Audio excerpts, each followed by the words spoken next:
বিদেশে এসে আমাদের যেটা চেঞ্জ হয়েছে সেটা হলো ফুড হ্যাবিট। যখন ইন্ডিয়াতে থাকতাম তখন ভেজ খাবার কথা শুনলেই না খুব রাগ হতো। মার ওপরে কিন্তু ভীষণ রাগ হতো সেই সময়, যে কেন ভেজ রান্না করেছে মা। কিন্তু বিদেশে আসার পরে বিশ্বাস করো, আস্তে আস্তে না ভেজ রান্নাগুলোই ভীষণ প্রিয় হয়ে যায়।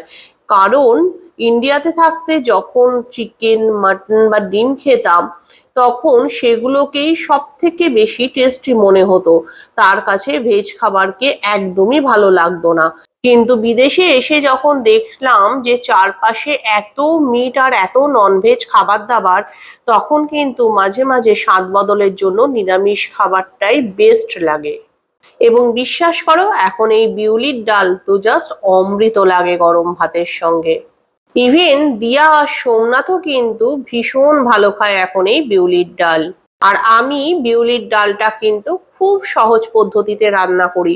আমি এর মধ্যে একটু মৌরি ফোড়ন আর শুকনো লঙ্কা ফোড়ন দিয়ে দিই, সেই সাথে দিই একটু তেজপাতা। আর তারপরেই কিন্তু সেদ্ধ বিউলির ডালগুলো তার মধ্যে দিয়ে ঢেলে, এবং তারপর দিয়ে দিই একটু হলুদ গুঁড়ো, আর দিয়ে একটু চিনি এবং পরিমাণ মতো স্বাদ মতো নুন।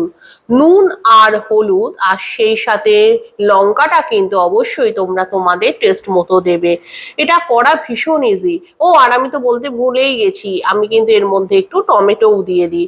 আর বিউলির ডালটা যখন হয়ে যায় তখন নামানোর আগে দিয়ে দিই অল্প একটু ঘি।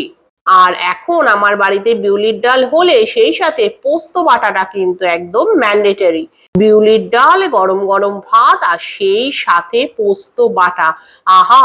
সত্যি এটা দিয়ে কিন্তু এক থালা ভাত খাওয়া হয়ে যায় এখন আমাদের। এই বিউলির ডালটা কিন্তু পেঁয়াজ রসুন দিয়ে রান্না করলেও খেতে বেশ ভালো লাগে। মাঝে মাঝে আমরা কিন্তু এই ডালটাকে পেঁয়াজ রসুন দিয়েও বানাই। সোমনাথ কিন্তু ভেজ খাবার খেতে একদম চাইতো না আগে, কিন্তু এখন দেখতে পাচ্ছি ও কিন্তু ধীরে ধীরে ভেজ খাবারের প্রতি বেশ আকৃষ্ট হচ্ছে। পোস্ত তো সোমনাথের ভীষণ প্রিয়, সেই জন্য পোস্ত বাটা নিয়ে কোনো কথাই হবে না। সিঙ্গাপুরে থাকতে কিন্তু আমরা এত পোস্ত খেতাম না, তার কারণ সিঙ্গাপুরে পোস্ত ছিল ব্যান্ড। একটা দুটো দোকানেই কিন্তু একমাত্র পোস্তটা কিনতে পাওয়া যেত। কেলে কিন্তু পোস্ত একদমই ব্যান্ড নয়। তাই আমরা এখানে কিন্তু মনে সুখে পোস্ত খাচ্ছি। তাহলে আজকের মতো বাই।